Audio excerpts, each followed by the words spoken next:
Okay, Michelle, thank you so much for joining me. I feel like this is an interview that's been very much in waiting. We've wanted to do Mhm. this for, I don't know, maybe a decade or at least 5 years. It feels like I might have asked you 5 years ago to do this conversation.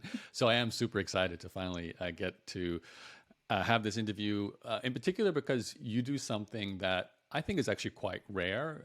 You do a lot of private one on one coaching.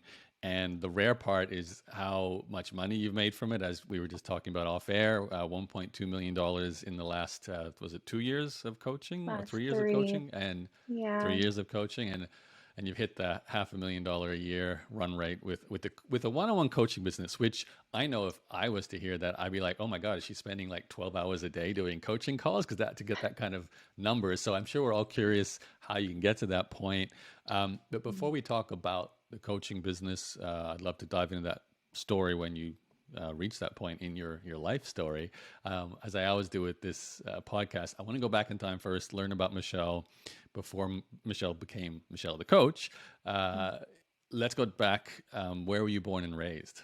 Oddly enough, because I'm Filipino, but I was born in a little town called Gambu, and this is in Nigeria, which is in Africa. So Wow. probably not expecting that, but that's where my No. parents met. Okay, I did not know that. And so, how much time did you spend there? I was there until I was 5 years old, and they really wanted to go to the US because they had family there and to it was so funny because I remember being in school and doing a book report and my dad said, well, America at that time we saw it as the land of green pastures and Elvis and the land of opportunity, and so they did whatever they could to get here. Do you have any memories of your time in Nigeria? Yes, we had pigs and chickens in our front yard. We also had, my mom drove a VW Bug. My dad had a station wagon, with the wood paneling on the side. And I had a nanny, and Sesame Street was in French. So that was something different too. Good memories. Okay, so then you went to the States next. Is that what happened after? Yes, absolutely. Yes. Okay, so was that, I'm guessing, I mean, at 5 years old, it's probably not a big change to your life. You probably didn't even realize at the time. So, what, because you were just about to start school, I'm guessing, about then? Yeah, kindergarten. So I was about to start kindergarten. But it was wild as we went through New York first, and that was where I first saw snow. So imagine, the kind of weather in Africa and then the snow experience. And then from there to Orange County, Los Angeles, Orange County, that area. That's amazing. Okay, so we'll take us forward. So you start growing up in LA, and did you spend the rest of your like childhood and teenage years there? Yeah, so I grew up in Anaheim, which was, next to the happiest place on earth, and that's where I went to school. And I'll say from high school, I graduated and I got accepted to USC, and so that's where I did my undergrad. And just my first introduction to business school, to a bigger city, to what could be possible. So it was really exciting at that time, thinking about, well, what could I do in the world now that I'm in college, and who will I end up becoming? What did you enter college studying? Business, business. Okay. Hmm. Was there a plan? Like, did you think I would join another company, start your own? No, I was just really open to working for someone else. I honestly didn't really have any thoughts. I knew that I wanted to be successful. I knew that from just when I was in high school because I was at straight A students and I was in all the clubs and things like that. So I was really just open to experiencing, what could be possible in a major city. And out of college, I ended up being an assistant to the president of Guest Clothing for some time, a celebrity photographer, a celebrity interior designer, a gentleman who had 14 multifamily complexes across the country, as well as two hotels and a storage unit in New York. And, um, he would fly on jets, and it just opened my eyes to uh, I'll say entrepreneurship because he built his own business from scratch, and just kind of feeling out what it was that I would be interested in. Okay. I'm curious, what was your definition of success at that time? Because you said you knew you wanted to be successful. What did you think that was? Yeah, that's a good question. I mean, at that time, I think I was definitely money motivated, and I wanted to be able to, drive the kind of car that I wanted to drive, live in a certain place that I wanted to live, and just have freedom of time and money. Okay. And growing up in LA, obviously there's a certain type of lifestyle that people project and live in LA, Sure. obviously. So you get exposed to a lot of luxury. It's hard, I can imagine, especially around that age when you're in college and after, not to, want the nice car, the nice clothing, the nice apartment, whatever it might be. And in case in your situation you were exposed to even more than that, you were exposed to private jets, or at least someone who was living a Mhm. much wealthier lifestyle. Um, did this lead to any changes in your decision? Like, what did you see your future at that time? Yeah. So, I mean, thinking, gosh, going way back and thinking about how I grew up, it was really humble, right? So I had hand-me-down clothes. I think I drove like a Honda Accord at the time, and my parents, were middle class. They were hardworking and middle class, and I was just so very grateful for them.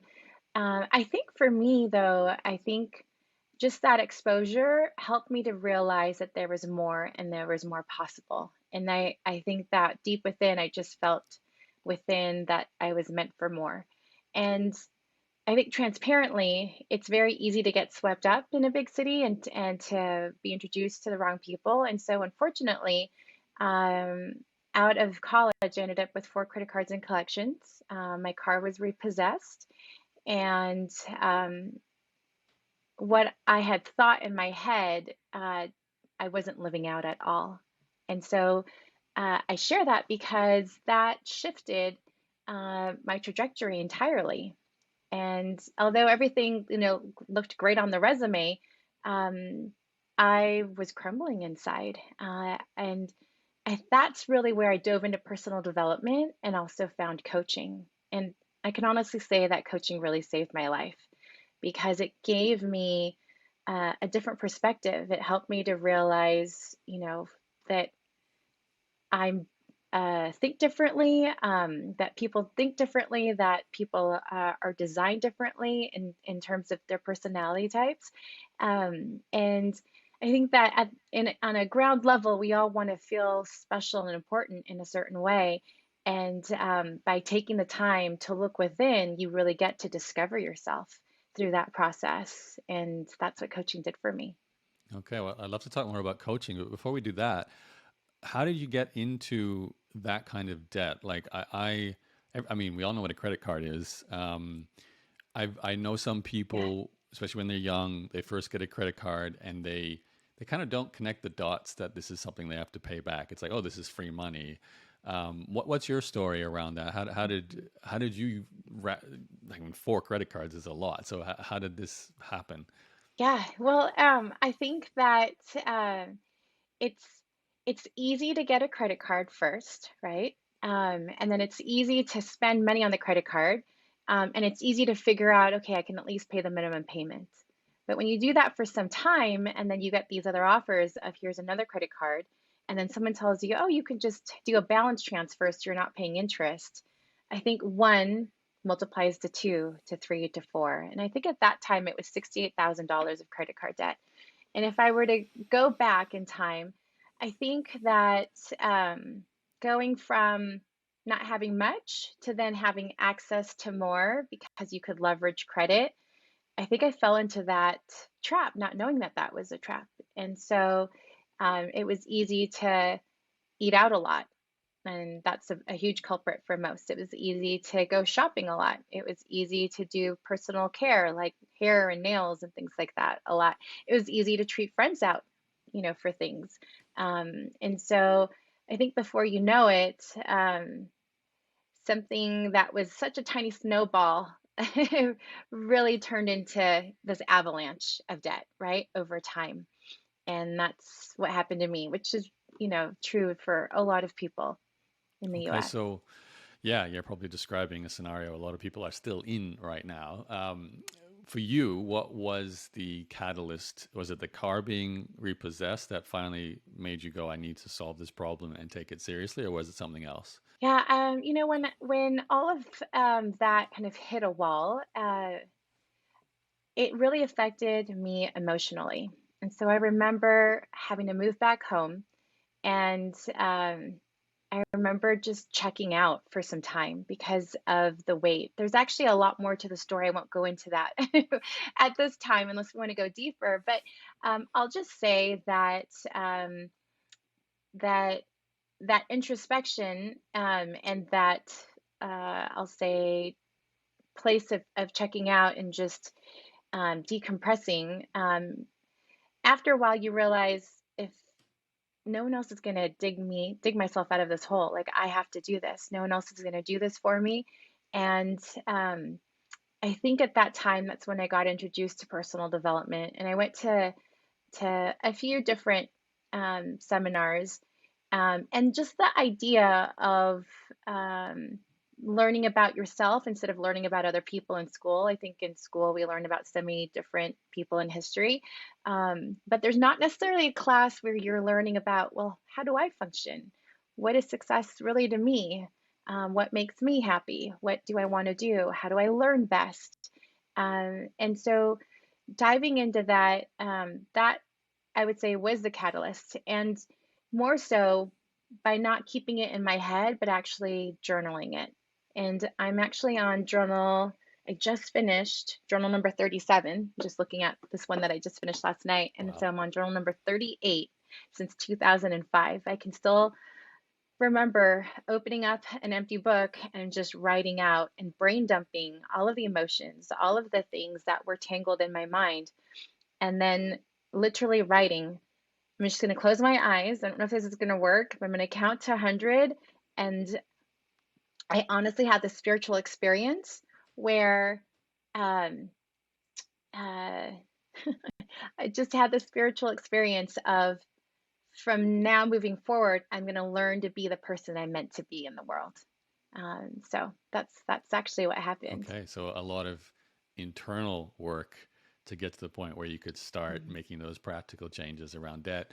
Do you remember, in terms of personal development courses, workshops, books, whatever you feel you want to mention, that had the big impact on Sure. you back then? Yeah, absolutely. So at the time, I was attending events hosted by a lady by the name of Danny Johnson. She had a seminar called First Steps to Success, and I went to several of those. And then she had a second level called Creating a Dynasty. From there, I read How to Win Friends and Influence People. Read Think and Grow Rich. I watched The Secret. I watched What the Bleep. I also read The Power of Now, um, The Alchemist, and I think um, you're oh describing my goodness, there was 20s one more. right there, Yeah, Michelle. right. That I was in my 20s when this all Yeah. happened. Yeah, so yeah. Okay, a great list. Still a great list of resources there. Hmm. Okay, so a lot of self work, maybe a spiritual breakthrough, journaling, a lot of study. How does that then become the actual change that gets you out of debt? Yeah. Uh, well, I started coaching. I read this book, and I recommend it to every coach out there whenever someone asks me how, I started coaching. And it's Leadership Coaching: The Skills, Discipline, and Heart of a Christian Coach.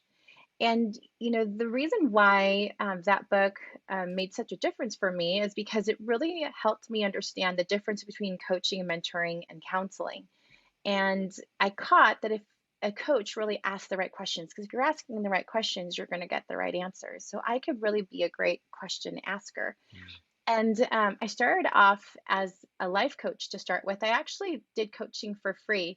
I connected with 5 people that I knew and let them know that what I was up to, and I did free sessions. And then one of them, my girlfriend from college, funny enough, Aviva, she said, "You're helping me so much. Can I pay you?" And she said, is $25 enough? And I thought that that was a miracle. I thought that was like so amazing because it came out of thin air. I didn't have a product, somebody else's product. I wasn't trading time for dollars as far as like working for a company. And it just gave me that glimmer of hope that I'm onto something. I love it. I have to ask though, and I know everyone listening, not everyone, but some people listening will be like this. So you're in debt, and Mm. I don't want to say everything was terrible, but it sounds like you weren't in the situation where you would have the self confidence, the self belief to think I can help others. You'd be like, I need to sort myself out. A lot of coaches, I think, or potential coaches have this is like, how can I coach anyone? I'm still in debt. I haven't Sure. got money. I haven't got the things you might expect in a life. I can't go out there and charge money to speak to me because I don't have those things. I'm not an expert. I don't have the knowledge or the experience. Yet it sounds Right. like you are a 20 something person in debt who's like, I'm going to become a life coach and help others. Like there's almost like the sense of how is, doesn't make sense. Did you have any kind of self doubt there, or at that point you felt confident because of all the personal development you've been through? I mean, it was years and years of personal development. Okay. I'd say it was 3 years until I started coaching. And during that time, I started a direct sales business where I made $40,000 inside of 6 months. And I was going to continue with that business, but then when I read the book that I shared, um, I mean, as cliche as it sounds, something woke up inside of me, and I realized I love people and I love helping people, just my personality type. And let me see if this is something that could work. That's why I didn't charge for it at all because I was already making money in a different company. And but I didn't address my debt yet at that Oh, really? time. Okay. When I started coaching, something occurred where you realize, okay, I want to have a certain level of self integrity because if I'm going to lead and guide somebody to get their life on track in whatever category, I want to be in line myself. And so it gave me, I'll say, the courage. It gave me the inspiration and the accountability to do that for myself. And I actually remember being so scared calling these different creditors because by that time it was creditors calling. And I actually settled all of my credit card debt for $24,000. So it was like 38 cents on the dollar. Wow. And that was amazing because I was able to pay that off with the other amount of money that I was making with the other business. And then I just didn't look back. I just kept on going from there. Okay. I could imagine, and I'd like to talk a bit more about recovering from debt, but I imagine, yes, that's great. You only pay 30 cents on the dollar, but you also must absolutely wreck your credit rating doing that. So you're not exactly solving 100% of the problem. You've got now debt, but you've got this credit rating issue. And we can talk about that. But first, so you become a coach and you call it a life coach to begin with. So you did some free coaching, and it sounds like people in your social circle, you would have said, "Hey, I'm here to do coaching or help you." You can ask questions, like you said before. You're comfortable doing that, and the quality of the question is the quality of the coach or the getting the help. And then someone says they want to pay $25. So okay, wow, this is potentially a business. How does that but then become okay? I'm going to and tell me when this happens in your timeline. But do you quit your other direct sales Sure. business and then say that's it? I'm a coach. I'm going to try and get clients, or do you sort of juggle them both? Like how does the transition happen? Yeah, I juggled them both. I juggled them both. Because at that time I also had gotten married and I had my first baby. So add that to the mix of juggling several things, right? And so um, I worked the direct sales business for a certain time until coaching grew to a point where I knew that in my heart of hearts, I didn't have the interest or desire to build the other business. But I didn't stop one income stream to start at zero with another. Okay, so That would be my advice to most Yeah, I was going to people. say that is good advice for most people. There's a few people who love to burn their bridges and just go all in on something new, and they can do that. But yeah, I Sure. think it's often safer and smarter to have that backup, or at least have that stability in place. So, I'm gonna take us forward then. So, how as a side project or a second business, how does the coaching start to take off? It was slow. It was really slow. And but I think that for me, I needed time to build my confidence back up.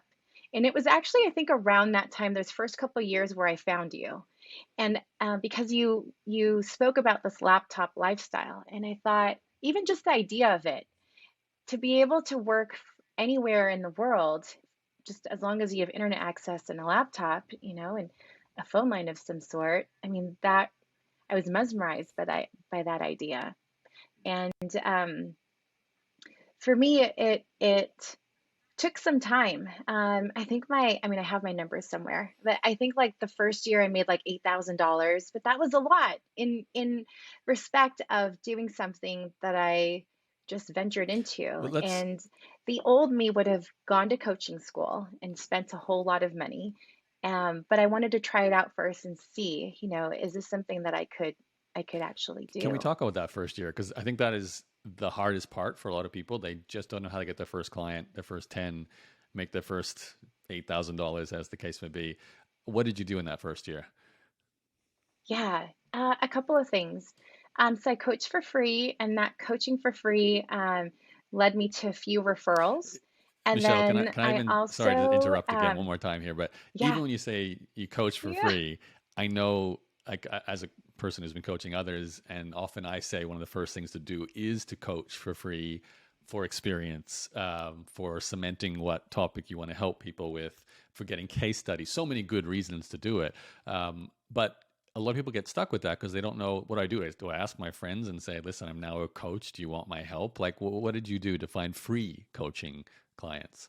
yeah. So was just honest and real. And I said, look, I read this book, and I think I'm supposed to be a coach. And I just said, I'd love to help you.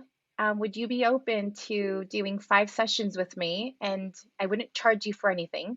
And if I can give you some kind of result out of this, would you mind writing a testimony for me? Because I learned early on through personal development, facts tell, but stories sell.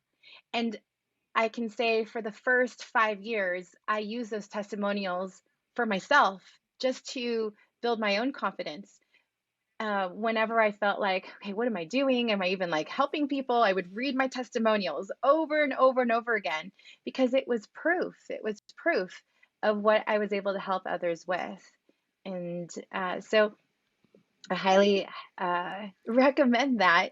And I think that, when you give something your all, and genuinely come from a heart place, it's not transactional. It's really about building relationship, and I think that's super important because it's such a disarming approach, because not everybody feels like they've got somebody 100% there for them, that won't judge them, that will hear them out, will ask them the right questions, and will stick it out with them and hold them accountable to their highest self. And I think that when you when you realize that that's something that you can do for somebody else, then you'll see how valuable that is for the person that you're actually helping. Leaps and bounds.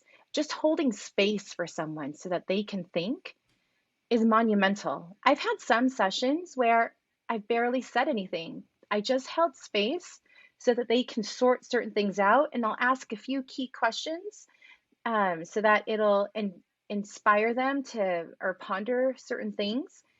And that was the coaching session. And the reflection on that is that it didn't make coaching about me and how could I'm the best coach, and how I really made coaching about serving. And I think a lot of coaches Hmm. forget that they're really about their methodology and what I'm going to train you on, instead of really listening, active listening Hmm. skills. Yeah, that's good advice. Did you have a topic at the time? Like, were you saying I'm a coach on this, or was it just like I'm a coach? I'm a Wow. coach. I want to help you to succeed in whatever it is that you want to succeed in. I casted a wide net because then it was really up to them to set the agenda, to figure out what it is that they wanted. And after a while, there was this theme, though, of finances. And I could be authentic and real enough to say, here's what happened with me, and here's how I'm turning it around. And then that niche, I think, organically came about. Okay. So back from when before I interrupted you, $8,000 in the first year. So we can see now how you got your free clients and how that was so important for building your self-esteem, getting your practice in, finding maybe the niche a little bit with finance. Everything starts to come from that. Then you start charging money. So how do you get to 8,000 in your first year? I charged 25 and then I was so bold to charge 50 a session. Isn't that funny? And with that, it was just the consistency. I never did packages. I just kept going with the client and delivered as much value as I could that they kept wanting to coach with me. So I've had several clients where I was helping them in such a way that then I ended up coaching their mom, and then I ended up coaching their dad. I had another client where I ended up coaching her sister, then I ended up coaching the other sister, because they're your biggest advocates and walking billboards of the experience. They can't stop talking about it. And so I think that's how that grew organically. And then I remember uh, realizing, okay, I need to be online somehow. And I'm very high touch, not as high tech. And I was talking to someone um, about being online, and she guided me to this online directory. And I still believe it is the largest international directory for coaches, called Noomi.com, Noomii.com. And I'm still listed on there to date. And when I went on there, it was like, wow, there's this world of other coaches that I could, keep getting in touch with. And with some boldness, I reached out to a few, and then I connected with a marketing coach who wasn't doing well financially, and I was doing well financially, to a degree, at least being able to connect the dots. But I didn't know marketing, so we traded. And so she actually set up my LinkedIn, which I didn't know what that was at the time. She set up a Yelp page and she set up my Google My Business. And that was well over 13 years ago. And then at that time, with the concept of facts tell, stories sell, I gathered as many of my clients and asked them if they would post their testimonials for me on those Yeah, platforms. nice, nice. It's funny to think 13 years ago, and that's probably around the time you came across my work, because it sounds like that's when you started looking into the online part of this. Um, that's a long time ago. I mean, that my first version of my first course came out around probably about then, maybe 15 years ago, so slightly after that. Different time, obviously, but still similar marketing things can work. Um, well, two questions. One, let's close the loop on, because I don't, did you take my Blog Mastermind 1.0 course? Is that what you first studied? Oh, wow. I did. Okay. It So was it is a long time 1.0. ago. Yes. So, Hmm. I was that part of, like, I know you and we've talked, I feel like every 3 or 4 years, I sort of get an update on what's going on with Michelle, and it's Right. always better, but it's always kind of more and more of one-on-one coaching, which can be quite laptop lifestyle. You can certainly do it anywhere, but I mean, it sounds like a lot of your coaching was face to face to start with in real life, not like we're doing now. No, actually, all of it was online. All of it was over the phone. Yeah, from day one. Before Zoom even existed. Yeah. Okay, so you did have essentially a laptop lifestyle business, a little bit personal in the sense you have to always show up for something, and that's often what people get a little frustrated with. But let's not talk about that yet. So going back then, you set up all your basic marketing, important discovery things, your testimonials. Was the plan maybe to start writing as a way to get clients, and that's why you're interested in blogging at the time? Because I'm trying to think, everything you've said so far about getting clients has pretty much been through referrals, right? Your current clients bringing in new clients, but that can only go so far. I'm guessing with your friendship circle, at some point you might need to find a few new people. So, what Right. was the kind of rollout of your marketing? So it's so funny. Yes, I had the idea, okay, well, I need to start blogging because that's at that time, that's what everyone was doing. I just, I'll say that I wasn't so great at it. I did my best. And you know what is wild that actually happened is because I look back and I think about it now and I realize that in order for the right people to find you, you do need to be searchable. And yes, searchable with blogging, but then I also realized what are those search engines that are out there where someone has an urgent need? They're hopping online to find someone to work with. They're looking for a person to work with, not researching an answer. And so that's really where I think everything shifted for me because then I started expanding Yelp. And I started also paying for some advertising on Yelp. And then I had some constant lead flow through that. And then I did have some articles on my website. And then I found somebody that could do SEO for me out of the Philippines.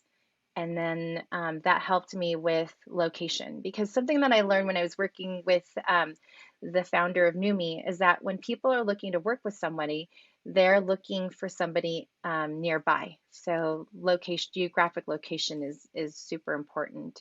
And that being said, I knew that Yelp was a huge search engine in Los Angeles, and I needed to appear um, as a number one financial coach on that platform. So Globally or just locally? just locally in Los Angeles. Later, I expanded territory to different major cities in the U.S., but Los Angeles was the hub. Okay, so Yelp ads, Yelp organic search, just going after that. And correct me if I'm wrong, was it like get out of debt coach, financial coach, or was Financial it just coach. life coach still? Yeah, financial Financial coach. coach. That was sort of hmm okay. So Yeah, you decided to really go after that in LA. And how did it go? it went well. Like right now, if you Google financial coach Los Angeles, I typically show up four times on the first page. So Four it's, times. yeah, Okay, that's yeah, domination. Nice. yes. So did that immediately and maybe to go back to your story here, was that part of getting to 8,000 or was that after you were already at 8,000 in that first year?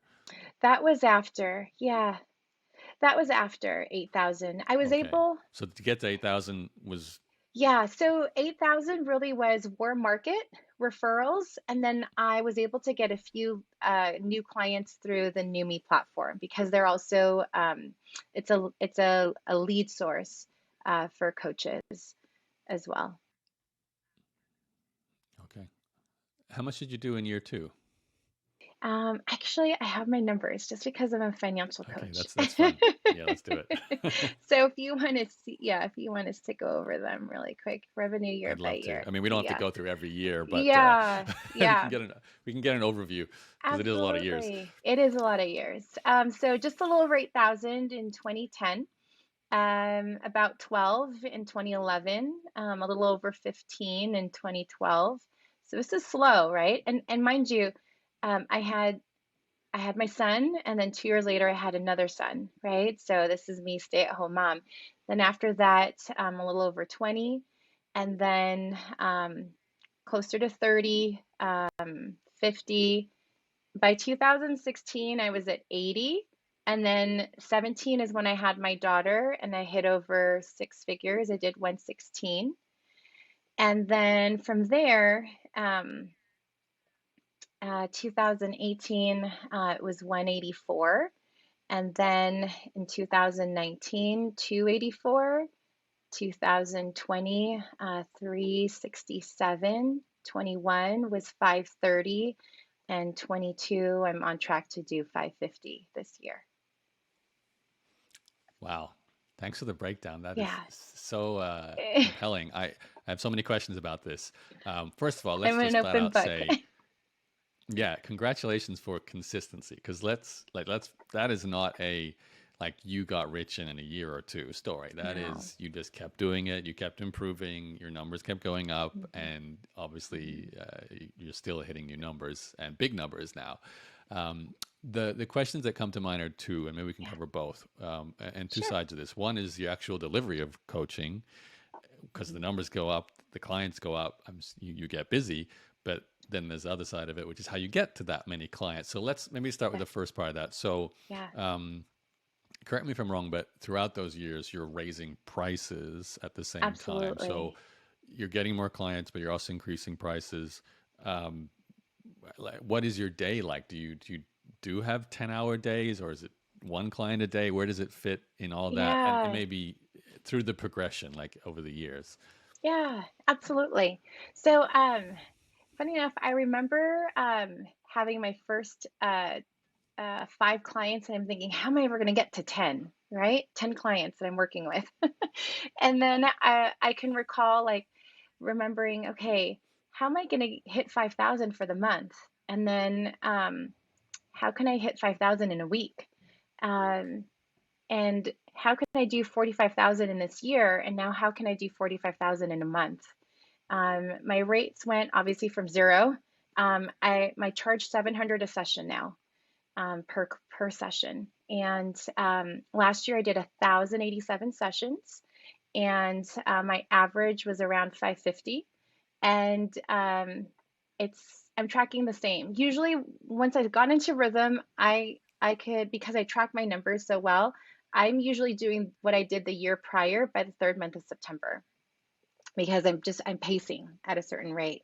And uh, because I'm raising rates, um, I can still handle the same number of clients, so that I'm not like working from sundown to sun up, if that makes sense. Hmm. And Hmm. every time I raise my rates, I feel like, oh my God, am I really doing this? But you just, I think, grow into that number, and then that just becomes your number.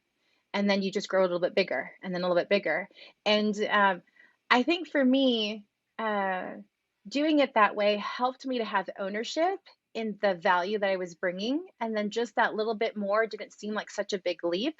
And it also helped me, as I was progressing, continue to fine tune coaching, so that it just became so much more streamlined and strategic. And in the very beginning of coaching, you attract a certain kind of client, but as you grow and increase in your skill set, in your authority, in your posture, in your voice, right?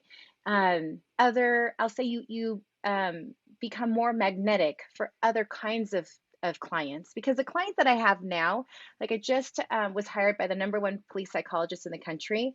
I never would have been able to coach her, year two, year three, because I didn't have the wealth of knowledge or the experience in the areas that she really needed specific coaching in.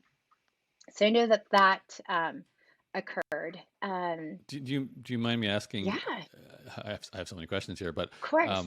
what does a police psychologist come to you asking for at a $700 an hour rate? Because I mean, I want to ask you too, like you're just saying now, it's such a jump from 50 to 700, Mhm. but you worked your way up to that. Sure. But obviously, the people who used to hire you, there's no way they probably can afford you. Now, maybe they can. Some of them probably gotten wealthy over the years, hopefully too, and maybe Sure. they could.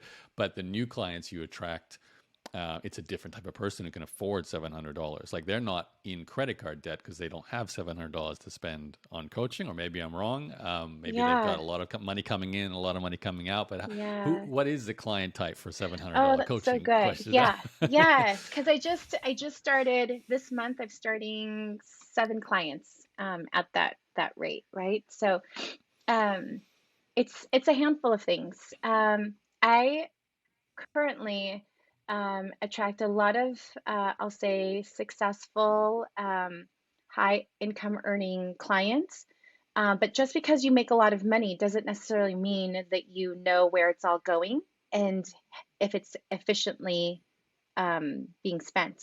And I'll have clients that make multiple six figures, but they have a lot of credit card debt still the same because lifestyle increases.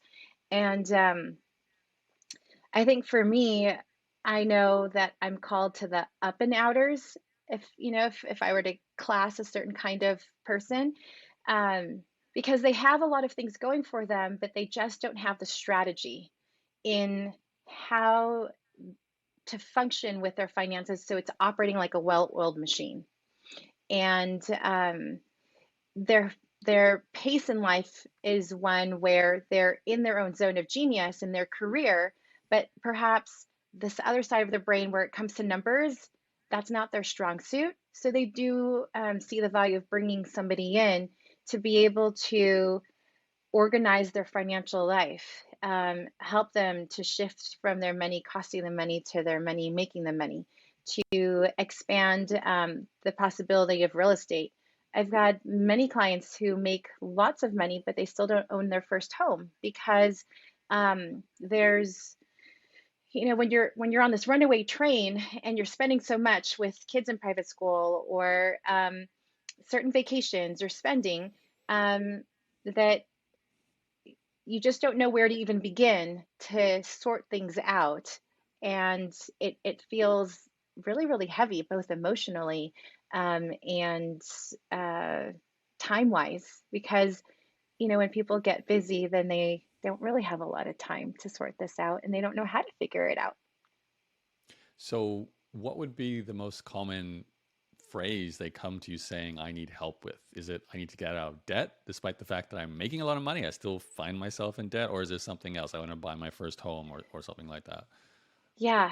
The main thing that people say is that they want to get their finances on track, that they feel out of control, that they know that they're on paper they're successful in life, but this is the one area they just don't know how to get right because they were never shown how. Which I agree, because just like me, it was never taught around the dinner table. It's never taught in the classroom. I didn't learn it, even though I went to a prestigious private school and learned business. Personal finances wasn't really taught. Wasn't in there. Okay. So, without going too deep into what you actually talk about during one of your sessions, Sure, what do you talk about during one of your sessions to help these people sure. do this? Yeah, yeah, so good. So the first thing that I coach someone with, the first session is always goal setting. And the reason being is because there's two sides. In goal setting, there's the I call it the financial life coach, the financial coaching side, which is I need to pay this debt off. I want my credit score to be at this. I need to buy this house. I want to get into real estate investing. I want to be able to make this much money. I want to be able to go on these types of vacations. So that's like the 2.0 version of life. That's the vision board, you know, picture that they're creating. And then on the other side of that, from the life coaching side, I also work with them on, well, who do they have to be, or who do they get to be really in order to be the person that can achieve that? And that is in three categories: being goals, mindset goals, and energy goals. And I say that because um, from all of personal development, and I love Jim Rohn, he's like the grandfather of personal development. Yep. Yeah. And one quote that has always stood out that I share on every coaching call is, don't make it a goal to make $1 million just because of the money, but because of who you'll become. Who will you become? And that 2.0 version of yourself, because we're always leveling up when you realize it. We've leveled up in our careers, we're leveling up, with our possessions or whatnot, and the places that we want to go and the kinds of foods that we want to eat. Why not just level up as well as a person that you're becoming? Because that's a person who will actually be able to achieve and accomplish the 2.0 life that they're looking for. And when you get that concept in your down, then you realize, okay, now I can design the 3.0 life. Who's the 3.0 me? Now I can design the 4.0 life. Who's the 4.0 me? And you just continue to level up toward that. And I think that is how it happened for me as a coach. Okay, so I'm this 1.0 coach. Who's the 2.0 coach in me? And who's my 2.0 client? I get to be the 3.0 coach. Who's my 3.0 kind of client? Because never in a million years would I ever have thought that I would have a senator as a client that ran for president, celebrities as clients, um, professors at the college I went to as clients, so that's how it occurred. Okay, amazing. I appreciate the. I mean, I could ask you more and more questions about what do you do in a coaching session, but I want to cover other things first. If we have time, we can come back to it. But Yeah, I yeah. kind of drifted away from the Can marketing I side. interject you with this, You can Yaro? go Because for it. I just want to, I, yes, I always start with goal setting, but then comes the mechanics. Because really it's three parts. Most people with financial coaching, they lack visibility, they lack strategy, and they lack leadership in what to do. And so I break the sessions down in such a way where we're going over numbers, actuals for the last 90 days, because most people don't even remember what they ate yesterday. And then we're looking at a snapshot of all the money that came in reality and where it went out. And then I fit in all of the yearly amounts, because those are the things that we don't think about. Those are the things that get on a credit card, right? And then we build a budget based off of that. And I mean, this is so big picture, but then after that, then we do strategy. We'll strategize to pay off debt. We'll strategize to buy a house. We'll strategize to get into, real estate investing. And then the last session is typically implementation. So that's just in a nutshell, if that helps. Nice. I appreciate the overview. That's much helpful, very helpful. It is amazing that those topics are very similar to what I would expect someone who doesn't have a lot of money yet, who isn't earning, like isn't a senator, isn't running for president. Everyone kind of is thinking that's my problem. But then I wouldn't think a person who can spend $700 in a coaching session is also still asking those questions. In my mind, if you're earning multiple six figures a year, that's probably the minimum to say $700 is okay for a coaching session. You think, well, of course you've got enough money to buy a house because you're keeping all this money from all of the money you make, and you should already have your debt paid off because you're making so much money. But you realize these are problems no matter at what level income you're at. It is a challenge, especially if you're not wired, like you said, to do something as simple as how much money do you spend on food each month and how much money you're spending, just itemizing everything and seeing where it's going and then moving something from there to pay off something else. So but that's an important distinction to make. You can teach exactly what you teach now to a higher caliber clientele because they have the same problems. You just have to believe you can help them, and you have to believe you can charge more. So I love all that. You're walking proof of all this. You're walking proof of the evolution to go through all that from your starting point at 25 an hour to now 700 an hour. But what I wanted to know, this kind of connects two parts of this. Doing $700 coaching sessions, we touched on it before. How many hours are you doing per week or per month in coaching? Yeah, so I typically do anywhere between 18 to 23 sessions a week. Okay, so it's still very much a part-time job for you in terms of labor. Yep. Yeah, because I'm still a mom of three Yeah, kids, that's the other and job. I still have, my husband and I, we flip houses as well. So yeah. Okay. And then continuing at the line of questioning before, I said the marketing side of this. I feel like marketing at a higher price point might need to change. Like, how do you convince a senator that you're the person to hire for financial advice? I can understand maybe case studies and social proof of your current and past clients helps tremendously. You kind of build up from, you get a normal person, whatever normal means, to maybe the first CEO of a company, which helps you then get the first senator, which might help you get the first president, and then you get the first rock star or whatever it is. But that's a lot of leveling up. How did you progress in your marketing to reach the point where 700 is justified? That's a good question. The best answer that I could give you is that someone, when they get on the phone with you, because I do all of the discovery calls myself, um, they have to think, know, and believe that they can trust you, that you can solve the problem and no one else can, and that um, they need to do this now, in fact, yesterday. As far as that, the rate, I have many clients that pay me that where I keep a card on file or they Venmo or Zelle or whatnot. And then I have other clients, and this shifted for me during COVID because I really did want to help more people. is that I started doing payment plans with clients. And so when opted to offer them a payment plan that fit inside of budget, a lot of the wall up or the question, well, I need the coaching, but I don't have the money to get the coaching to get my finances on track, that wasn't an issue anymore. And you know what's just so interesting is that even the clients that were on a payment plan, because of the way that I coach, we were able to shift things through the coaching so that um, a good number of them would address their debt and then say, okay, I just want to pay off the balance with you now.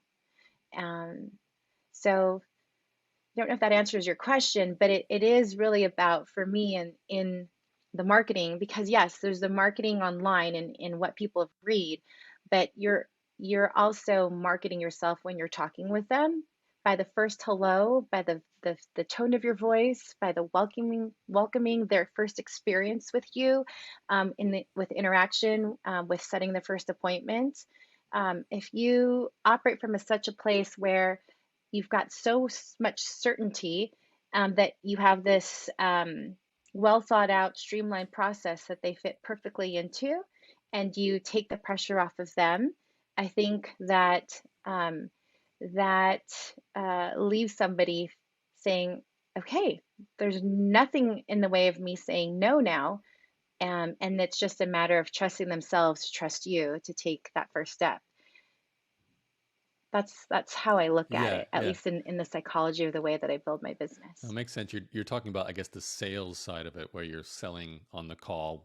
That doesn't sound as it's really just building a relationship, right? And then dealing with all their rejection points. But before that, they have to discover you, make the choice to book a discovery call. Today, does that happen from searching still and finding Yelp, or obviously there's a lot of word of mouth where your current clients are recommending you? Is there anything new and different you've done recently to bring in new clients, or is that still the same basic structure? It's still the same. Wow. Yeah, it's still the same, and it's really quite wild. And I think over time, because of being able to be searchable, and I tell all certain people that have hired me to help them with their coaching business, and I said to them, if I wanted to find somebody like you that to solve that particular problem, how can I even find you? And if they're not able to be found through, online, then that is an area that I want them to get strong at.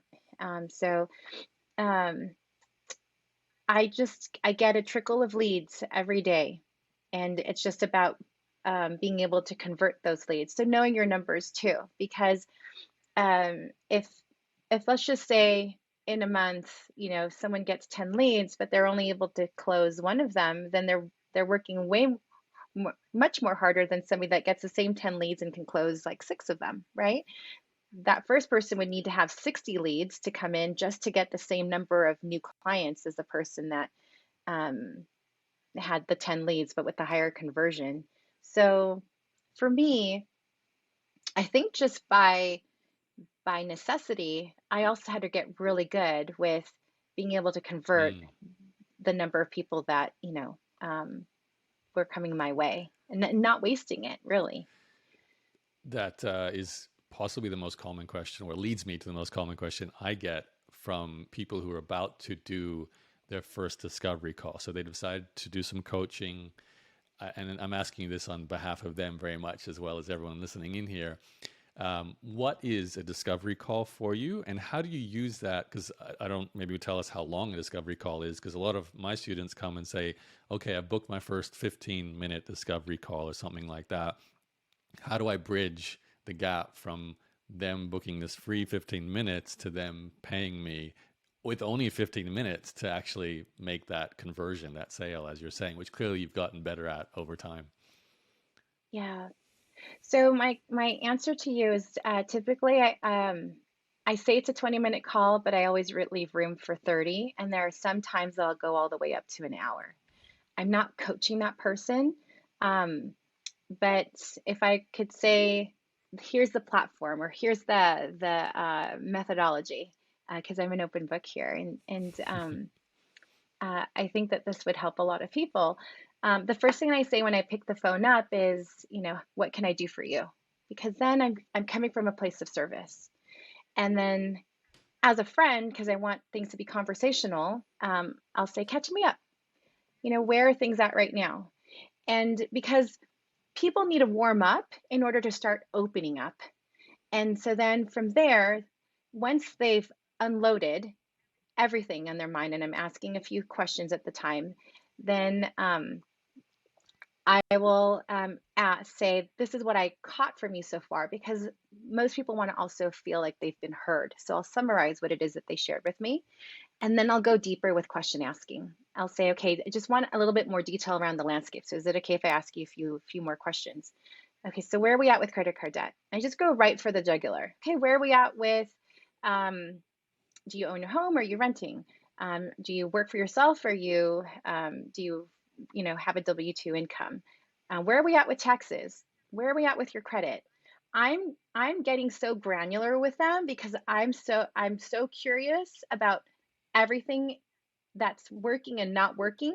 And then I give them my recommendation because I'm the expert. So it's okay, awesome. Based on everything that you shared with me, it's just a couple of things. I always say it's just a couple of things because I want them to feel like, okay, it's only a couple of things. It's not like this huge, gigantic, problem that I is weighing me down. I say it that way because then it feels like, okay, this is doable. And then I have a certain uh, what would you say, like dialogue, I guess that's the word. and and for most people, it's what I see in your situation. It's just a couple of things. We're lacking visibility and strategy to create the financial stability that you're really looking for. And so with my clients, I usually guide them through 5 steps, and it's goal setting, and I go into that. And it is crunching the numbers, creating a budget, the strategy of what it is that you're wanting to accomplish, and then implementation. And so then I'm getting their buy-in because I'm giving them, what most people say is that, I really like that you have a step-by-step plan and it's laid out and it's simple. And then from there, then I say, most people at this point, I just go right into it. Most people at this point, they have a few questions. They want to know more of like, what does it actually take to coach with me? And then I share with them, coaching sessions are typically one a week. Normally, to start with, do a handful, most likely 5. And everything's confidential. I often do a flat rate, and this is the rate. And then for my clients that have a cash flow issue, I have some clients where it's not a problem and I keep a credit card on file. And I have other clients, that are managing their cash flow, that will set up some type of payment plan that fits inside of budget. And then at that point, what I'm doing at that point is managing any of their objections: time, money, how often, is this something that can actually work for me? Um, and is this something that is the timing of it right for myself? And then I just go right into asking them, how soon do they want to get their finances on track? Do you want to start this week, next week? That way it's an option close, an assumption option close of a yes. Is it, we're just going to do it here, today, this week, or next week? And it's moving them into their answer by guiding them, if that makes sense. I love that. Thank you so much, Michelle, for sharing that. I feel like I can now refer everyone to this interview. Just listen to the 5 minutes of Michelle saying what to do on a discovery call, and you've got your own little plan there for your own whatever it is you coach. It can be adapted to that. In the last sort of 5 minutes here, Michelle, it's obviously been a long journey. It's an amazing amount of money for a side amount of hours, like 20 25 hours a week, a week. That is, I don't even know if you've imagined reaching that point when you first started this business. Maybe you did, because you were pretty ambitious. For those listening in who are thinking, well, okay, I want to follow Michelle's footsteps. Maybe I want to even do it a little faster than you, because 13 years is a long time to wait to get to $500,000 a year. Can I get there in 5 years? Can I get there in 3 or something like that?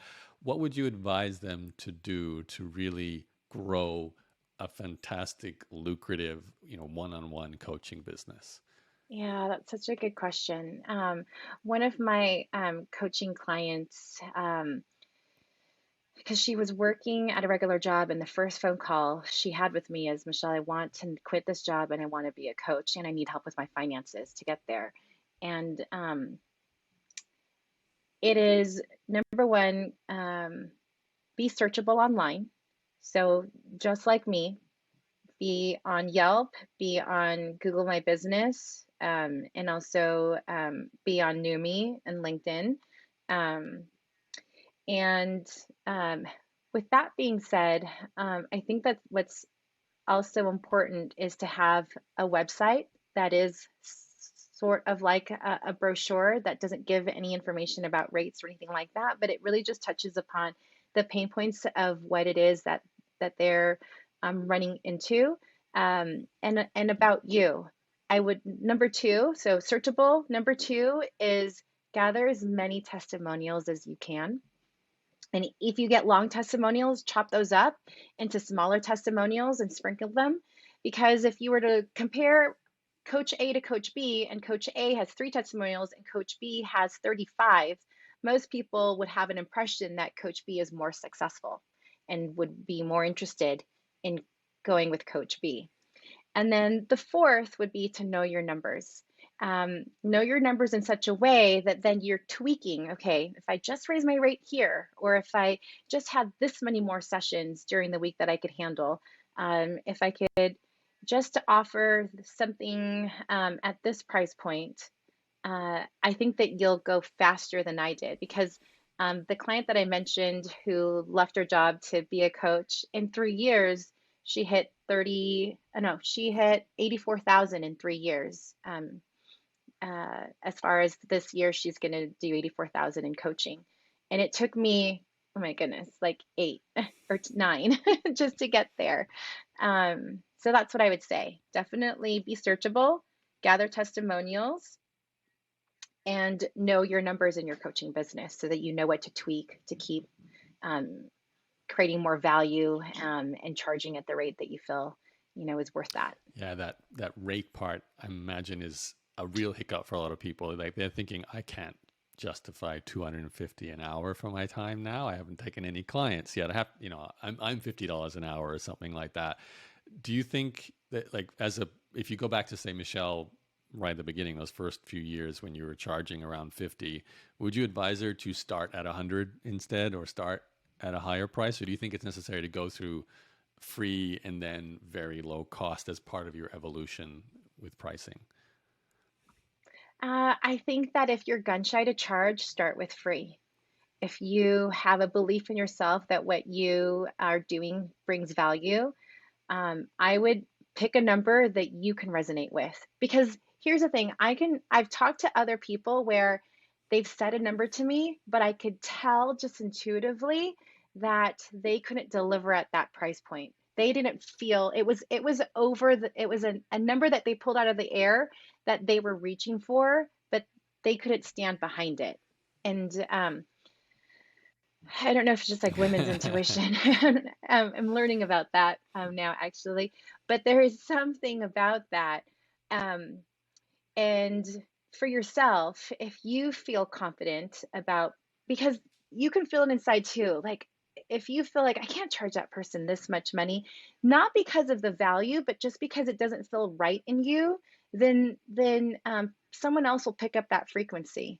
So to me, there's some coaching around, self-coaching, or personal coaching that you can uh, dive into to get to that sticky point for yourself. And when you can work through that, I think that then you'll break your own barrier, because it is always about breaking your own glass ceiling above you, not anybody Yeah, I else's. totally agree. You're right. It's almost like a resonance, a sense of, I am worth this much because I can deliver this result to you, and you kind of intuitively know what that feels like, and even how long you've been doing something, or how much you've lived through, or the experience you have. That really helps. So, Michelle, we'll wrap it up. We're over an hour. For people who are interested in learning about you, maybe even hiring you as a coach, where should they head to? Yeah, absolutely. So they can go to my website, michelletasco.com. Um, they can Google Financial Life Coach Los Angeles and find me, 4 times on that page. I'm actually in Vanity Fair this issue. I have it here beside me, right here. It's the July August issue. That's So awesome. here I Congrats. am. And if you want to learn about um, making more money and just following other women entrepreneurs that have hit, that million mark and beyond, this book, The Science of Getting Rich for Women. And I've written a chapter in it myself. And so you can learn more about me there. And yeah, any of those methods, I'm able to be reached. That's awesome. Thanks, Michelle. Is there anything else you would like to share with the audience before I stop our recording today?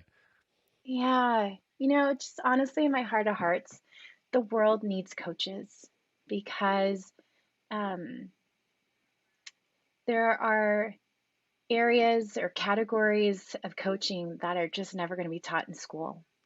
And it's not even about there not being enough teachers, it's about people that have life experiences, people that have a passion, people that have a calling. And a message that they know that they're meant to impact others, to be able to live the life that they're meant to be living, have the career they're meant to be, working, having a most amazing marriage, being an amazing parent, being a successful entrepreneur. And I just say that there are people that need us. And um, if not now, then when? And if not you, then who? Because if you don't step up to the plate, someone else will. And you don't want to miss that and look back and say, oh my gosh, I never followed through or I never did that. And so I think that this is one of those like, can I believe in myself enough to go the distance? And a wise person said to me, to be successful in business, you've got to stick around long enough to be successful in business. And it's not just are you willing to put yourself out there, but are you willing to go all in and to go the extra mile and to uh, I'll say succeed no matter how long it takes, no matter how long it takes, because Yaro, I know you're here to impart your own wisdom and knowledge, to create community, to inspire others that yes, it is possible because you're living proof of it yourself. And so, if we just all link arms together, I think that we really can transform the world in a beautiful That's a way. great message, Michelle. And I think you and I are both examples of longevity and your story, you went through all those years. It's not like, yeah, it's 8,000, it's 10,000 the next year, it's 12,000 the year after that. And, I started blogging in 2005. This podcast started in 2005, and we're recording now in 22. So, yeah, if you're enjoying what you're doing and you can really make an impact on a lot of people, as you have done. So, thank you for sharing the story. Keep up the great work. I look forward to seeing, what you do next. And of course, on the occasional coaching call that we talk through my programs, we always talk about you doing some kind of group program or some sort of self-study program. So hopefully one day we'll see that come out from you as well. Absolutely. Thank you, Yaro. It's such a pleasure and honor to be Thanks, here as Michelle. a guest.